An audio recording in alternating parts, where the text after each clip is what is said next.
யோசித்து பாருங்களேன், காணாமற் போன ஆட்டின் பின்னே வந்த மேய்ப்பர், அதே போல நம்ம காணாம போன நாட்கள் இல்ல, நம்மளை தேடி வந்திருக்கிறாரல்ல.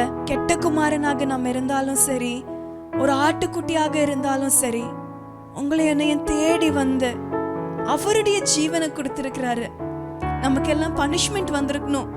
நம்ம பண்ண காரியங்களை நம்ம யோசித்து பார்த்தோம்னா it should have been a punishment. ஆனா அவர் என்ன தெரியுமா பண்ணாரு?